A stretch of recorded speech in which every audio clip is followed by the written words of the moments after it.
Vamos abrir para 1 Tessalonicenses, capítulo 4, versículo 13 a 18. Dificilmente eu terminaria esse assunto hoje, tá? Mas eu vou tentar aqui, passando devagarzinho para os irmãos, para que vocês possam entender o assunto sobre os mortos, e também o arrebatamento da igreja. Tá? Vamos lá. Não queremos, porém, irmãos, que sejais ignorantes com respeito aos que dormem, para não vos entristecerdes como os demais que não têm esperança. Pois se cremos que Jesus morreu e ressuscitou, assim também Deus, por Jesus, ou mediante Jesus, trará em sua companhia os que dormem.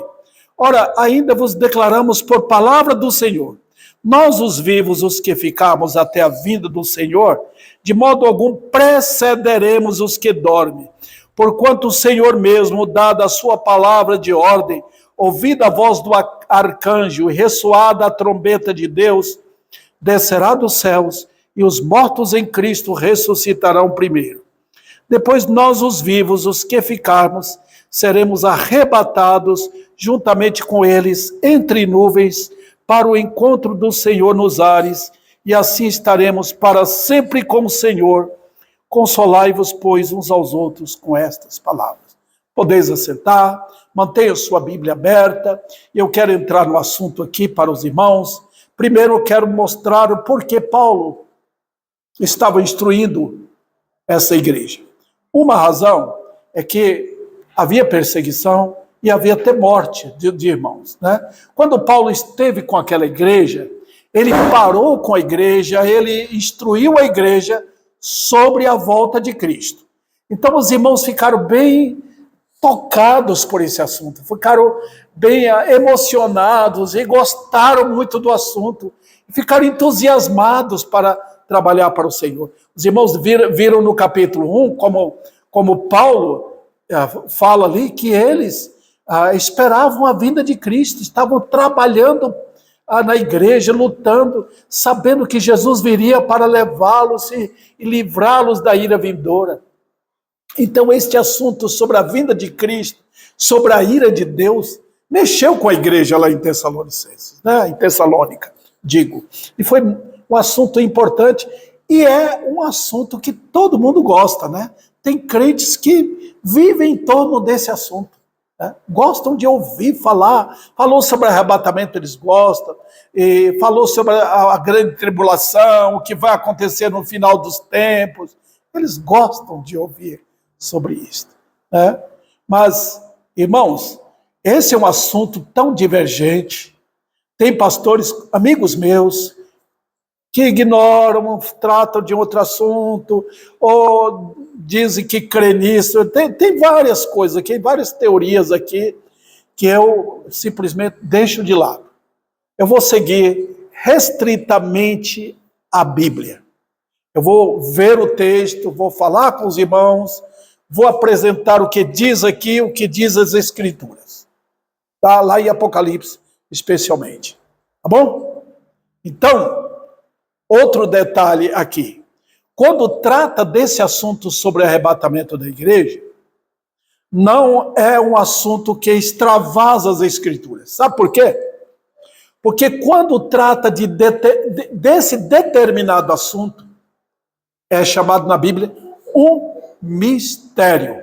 Quando fala da ressurreição, Paulo trata de mistério. Ah?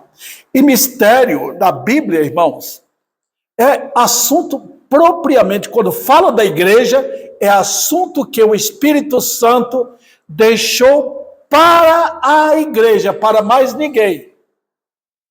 Ah? Por exemplo, Paulo trata lá em Efésios sobre a igreja como mistério, de unir com Israel, formando um só corpo. Ah? Isso, você vê lá, é um mistério que ninguém sabia antes. Você não vai ouvir sobre o arrebatamento da igreja lá no Velho Testamento. Você não vai ouvir. Pedro não vai tratar sobre isso. João não vai tratar sobre isso. Quem trata sobre o arrebatamento é São Paulo. Tá vendo? Então, procurar em outro lugar, você não vai ouvir. Outro detalhe, irmãos. Eu falei para vocês que no Velho Testamento não tem nada sobre arrebatamento. Não tem em forma de profecia, de doutrina, não tem. Mas tem em forma de tipo e símbolo. Por exemplo, os irmãos perceberão que a vida de Enoque é um tipo da igreja. Enoque foi arrebatado antes do dilúvio. Os irmãos lembram? Antes do dilúvio, Enoque foi levado. Então, ele se torna um tipo da igreja, um símbolo da igreja arrebatada. Alguns dizem que Noé foi o tipo de Israel preservada da tribulação. Não vejo, irmão. Por quê?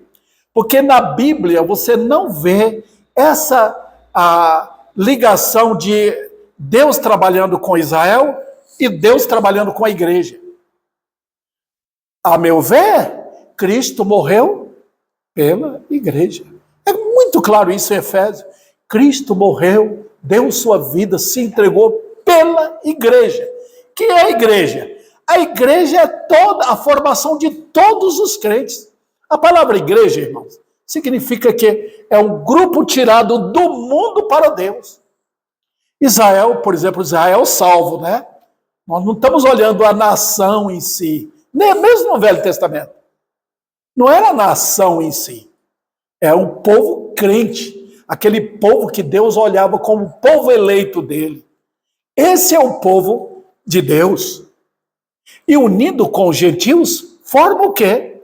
Forma a igreja, o povo chamado para fora. Os irmãos que morreram estão nos céus, todos eles. Tá? Nós, quando trata de igreja, o corpo, trata do povo que está aqui. Tá? Outro detalhe que os irmãos podem perceber, está aí em João capítulo 17, quando Jesus fala que ia formar um só rebanho e um só pastor. Os judeus crentes e os gentios crentes, unindo só, formando um só rebanho, um só pastor.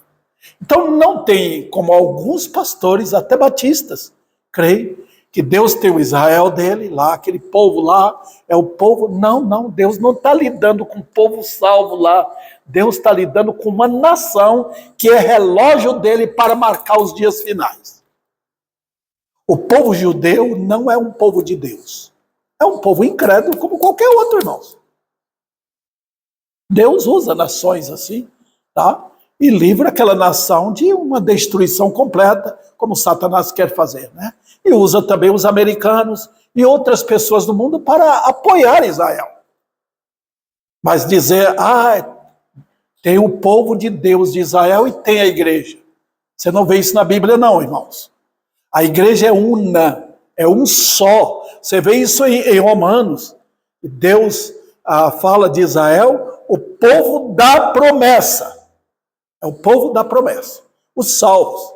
Então, se você for lá em Israel, por exemplo, o Gessé aí com a Virgínia visitar Israel, e lá encontra crentes, forma a igreja do Senhor, família do Senhor, que tem em todo lugar, tem na Índia, tem na Indonésia, tem nos Estados Unidos, tem todo lugar tem os crentes em Cristo. Tá? É um povo salvo, numeroso. Tá? Então, queridos irmãos, quando trata do arrebatamento da igreja, trata do povo de Deus. Então, os irmãos podem perceber que minha crença é que a igreja toda será arrebatada. E que depois do arrebatamento não terá mais salvação. Alguns ficam, mas vai haver um grupo, para mim, todo o povo, tem um grupo de Israel que vai ser salvo, pertence à igreja e será salvo antes. Para pertencer à igreja. É o povo salvo. Está vendo, irmãos? Então, não tem nada disso aí de inventar, não. Cristo amou a igreja e se entregou por ela. É esse o assunto. Agora, se vocês querem me interpelar, se alguém fala, pastor, mas espera um pouquinho. Quando você vai para Apocalipse, espera um pouco. A igreja é arrebatada? É. Quando você salta do capítulo 3 para o capítulo 4 e 5, você vê o que ali? Você vê basicamente uma apresentação da igreja lá em cima. Tá? Olha, irmãos, quando Jesus saiu deste mundo, ele subiu aos céus, tá? E sumiu nas nuvens. E a igreja, como vai ser? Ela vai ser arrebatada também. Tá? Ela vai encontrar com o Senhor nos ares. É esse o assunto que tem aqui. E que dá uma profunda alegria nos nossos corações. Tá? Qual outro tema aqui, outro assunto importante que vemos nesse contexto? É que os irmãos estavam lembrando de quem? Observe, versículo 13. Não queremos, porém, irmãos, que vocês sejam ignorantes acerca ou com respeito aos que dormem. Aqui está tratando desses irmãos que morreram. E ele diz aqui, para não vos entristecerdes como os demais que não têm esperança. Ora, irmãos, aqui nós estamos lidando com um assunto que o mundo desconhece. Quando morre um mundano, as opiniões do mundo divergem em abundância. Um grupo é espírita, crê que ele fica lá no espaço. Um grupo da mentalidade católica diz que foi para um lugar chamado limbo, né? Foi para, como é que chama aquele lugar que eles falam? Eles vão lá ser preparados, vão passar por um fogo para ficar pronto para entrar no paraíso. Esse é o pensamento do mundo. Outro grupo crê, o mundo também crê é ateísmo. Morreu, acabou, é como se sumisse, como se morre um animal. Morreu um cachorro, acabou o cachorro, não tem mais nada. O cachorro não tem alma, é um ser vivente apenas. Tá? É como morrer uma pulga, uma barata. Tá? Não tem isso aqui. O mundo hoje está tão voltado ao pecado que os homens se rebaixaram, ficaram abaixo dos animais. E é assim que acontece. Tá? E outros não preocupam. Tudo faz. E alguns hoje, ignorando o inferno e a ira de Deus, estão acreditando, milhares hoje, nós vamos para o céu, Deus é paizinho de todo mundo e vai nos receber lá, todo mundo. Olha, irmãos, pura ignorância, porque quando morre alguém no mundo, há uma tristeza profunda. Né? Eu lembro lá em Uberaba, todo ano, não sei se aquele moço ainda está fazendo, todo ano, ele vai lá no cemitério e erige mais um pequeno edifício no túmulo, não sei se é da mãe ou do pai, não sei, ou dos parentes dele lá. Tá? Idolatria. Hoje parece que é dia dos finados, né? E aí, dia 2 de novembro, dia dos finados. E aí aquela idolatria, preocupação com quem morreu. Isso não importa mais, irmãos. Tá? Os nossos queridos no sepulcro são apenas ossos que tem lá. Tá? E não tem mais nada a ver. Certo? Então transforma em idolatria. Mas notem, queridos irmãos, nós os crentes temos mentalidade diferente. Porque quando Cristo entra, quando Cristo passa a habitar na gente, a realidade eterna vem a lume. Tá? Os irmãos lembram, eu nem entrei no assunto aqui ainda, porque é importante trazer isso à mente dos irmãos. Quando Jesus veio, ele veio trazer vida. O mundo não tem isso. O capítulo 6 de João, não precisa abrir lá, que os irmãos já não ignoram aquele capítulo. Aquele capítulo é grande, mas ele é carregadíssimo de ensinos eternos. Quando Jesus pregou aquilo lá, apresentou a si mesmo, eu sou o pão da vida, eu sou a água da vida, quem comer do meu corpo, quem beber do meu sangue terá vida eterna. Assuntos eternos. O mundo gosta disso? Não. O mundo gosta de pão, de comida, chama o mundo para uma festinha, eles vão porque todo mundo vai, porque gosta daquilo, é comida. Os judeus era a mesma coisa. Quando eles viram que Jesus multiplicou os pães, eles estavam prontos, a cidade em si mesmo para trás disso. atravessaram, pegaram o barco, foram, enfrentaram as dificuldades por causa disso, irmãos. O mundo é assim. Falou de uma cesta básica, falou de comida, falou de ter isso e aquilo em casa para comer. Eles se dão para isso. Porque é o dinheiro. Eles queriam Jesus para ser um rei e dar pão para eles direto, não faltar. Ele faz milagre. Foi assim com Israel lá no deserto. Lembra? Que eles queriam que Deus abrisse uma mesa enorme no deserto. E ali tinha tudo. Tinha carne, tinha fruta, tinha verdura, era em abundância. Ele é Deus. Está tentando fazer Deus de quê? Palhaço? Mas o mundo é assim. Eles criam uma mentalidade divina e coloca em cena aquilo ali, pensando que é verdade. Mas nota o que Jesus diz lá em João. Quando aqueles homens e mulheres se afastaram, ele falou com os discípulos o quê? Quereis vós também retirar? Jesus não se preocupava com o número, não. Né? Hoje, para ter número, a gente está preocupado, quer mudar, quer estratégia. Jesus não. Quereis também retirar-vos? O que Pedro falou? Senhor, para onde iremos? Tu tens palavras de vida eterna. Os irmãos perceberam que quando a pessoa se torna crente, aquilo que para o mundo é escuridão, especialmente depois da morte, pronto, sanou. Uma luz entrou ali e vocês perceberam que a morte é vencida. Quando morre um crente, o que acontece? A morte foi vencida. Então, o que Paulo faz aqui? Ele chama a atenção dos irmãos. Observe o versículo. Não queremos, versículo 13, irmãos, que sejais ignorantes com respeito aos que dormem. Para o mundo é ignorante com respeito aos que morreram. A linguagem de Deus para nós é: não queremos que vocês sejam ignorantes. Com respeito a quem? Aos que dormem. Nós temos um hino, eu não aprendi a música deste hino, que está no nosso cantor. Dormindo no Senhor, bendito é vosso irmão. Perante o trono vencedor, desfruta a salvação.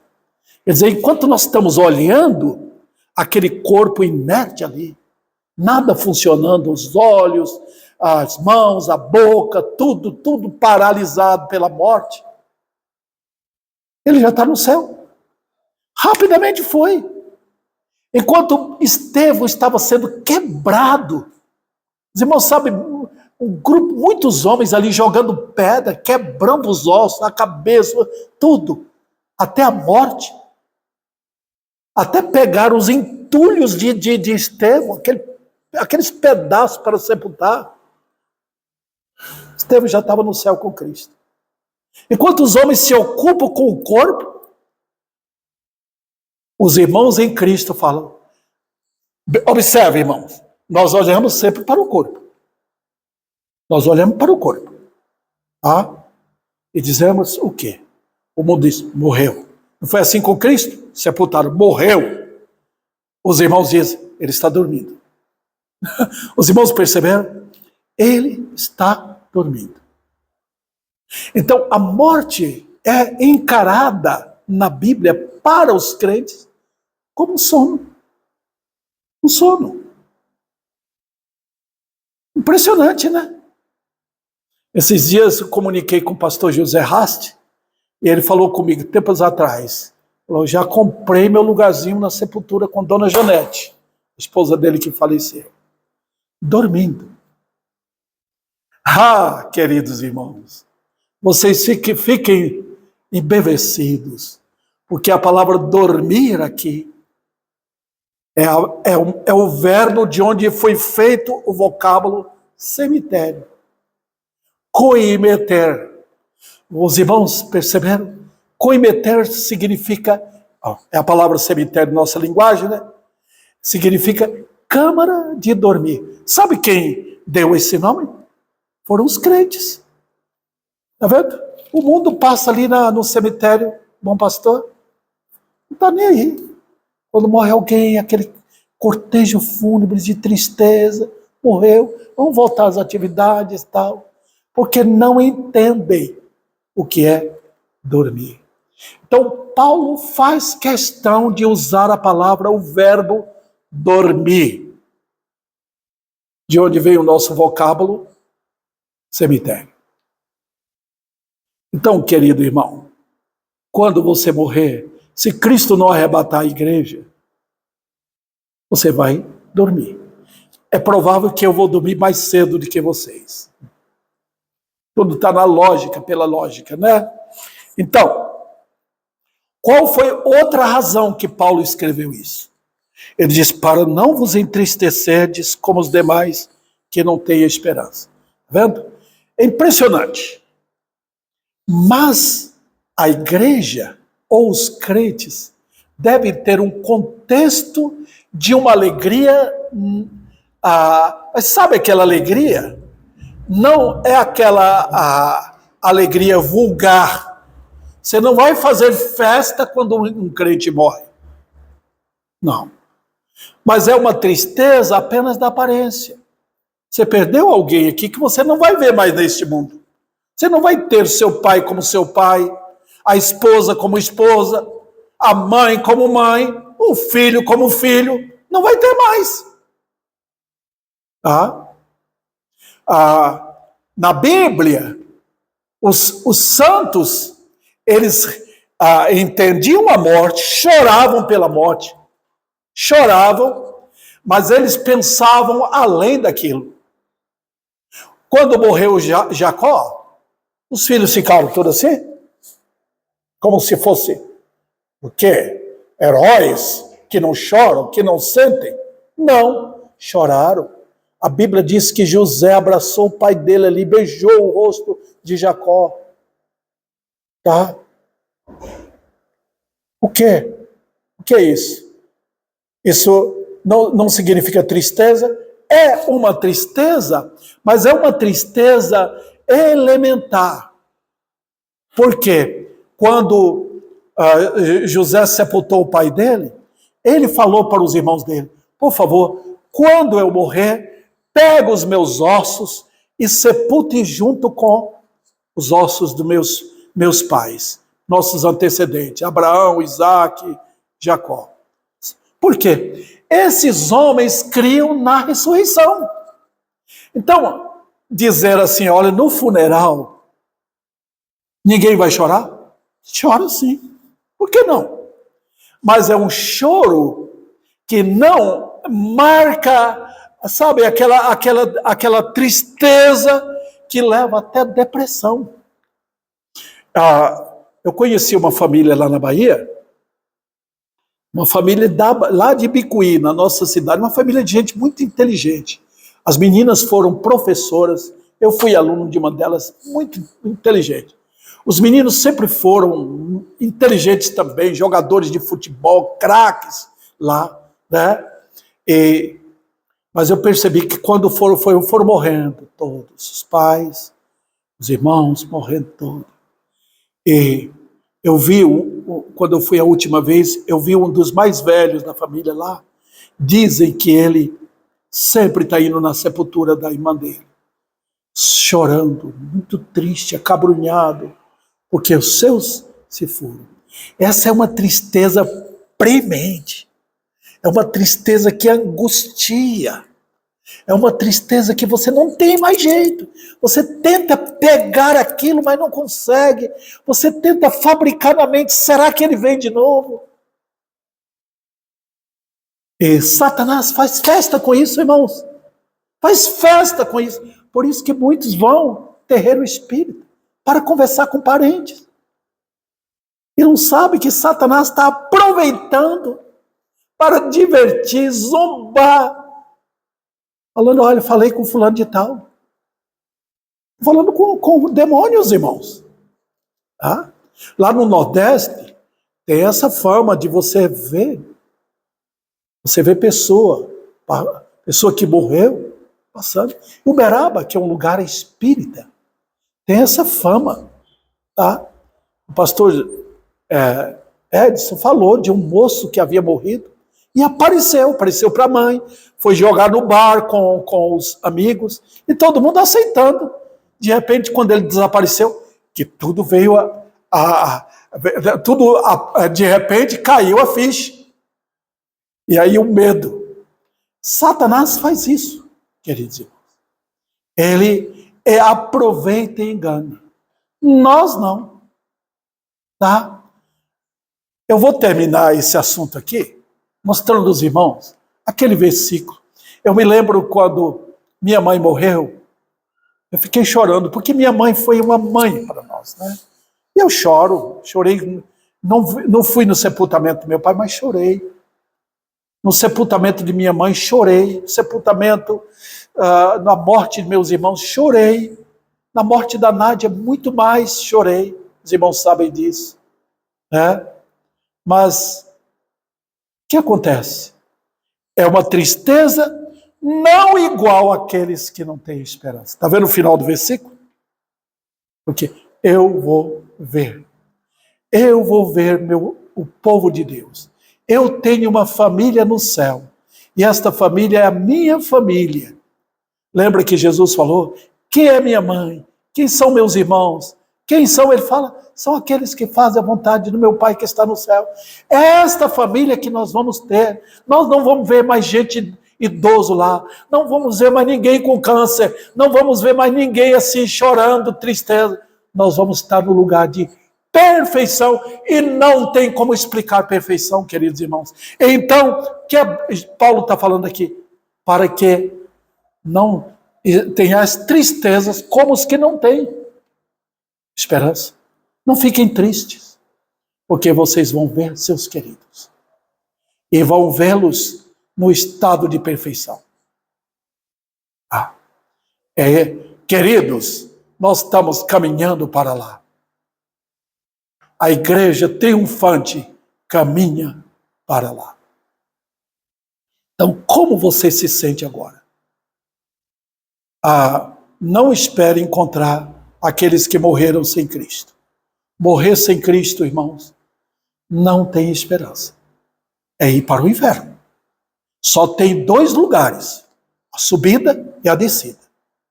Eu lembro quando Jesus passou por Cafarnaum, Mateus capítulo 11, ele fez milagres ali, dizem que Cafarnaum era a cidade do profeta Naum. E aquele povo deveria conhecer muito bem o livro de Naum.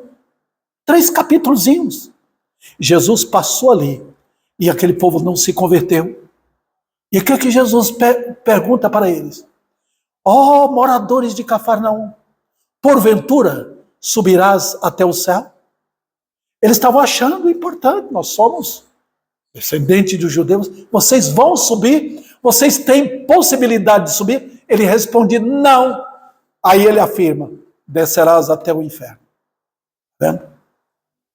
O povo hoje, essa falsa religião moderna, esse falso cristianismo, infestado de maldade, de erro, sem cruz, sem querer carregar a cruz no dia a dia.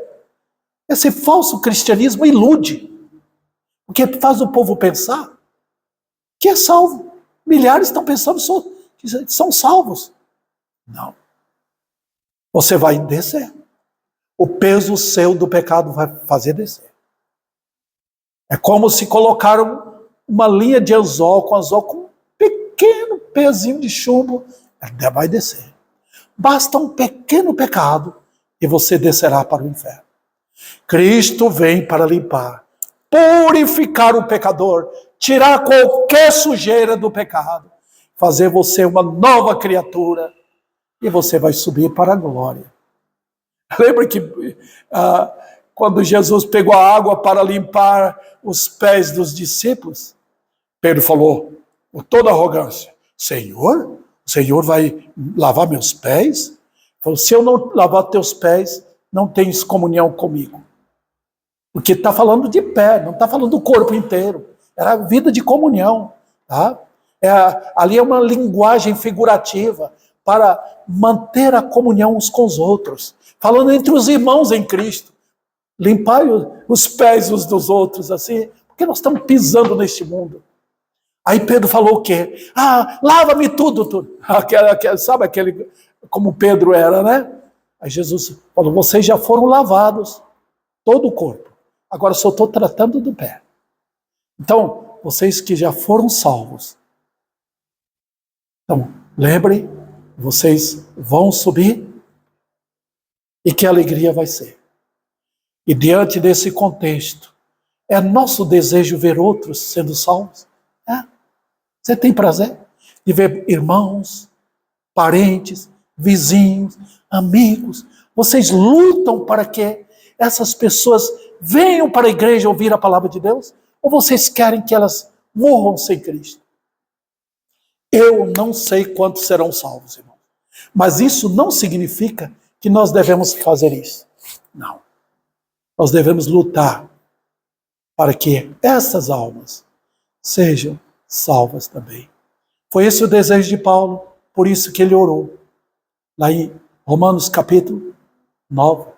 Falou, o desejo, se for possível, em outras palavras, passe por cima de mim, eu quero ver meu povo sendo salvo. Interessante, né? Faz de mim um tapete passando por cima de mim, eu quero ver meu povo sendo salvo. Interessante. Que amor incrível de Paulo, como foi o amor de Moisés.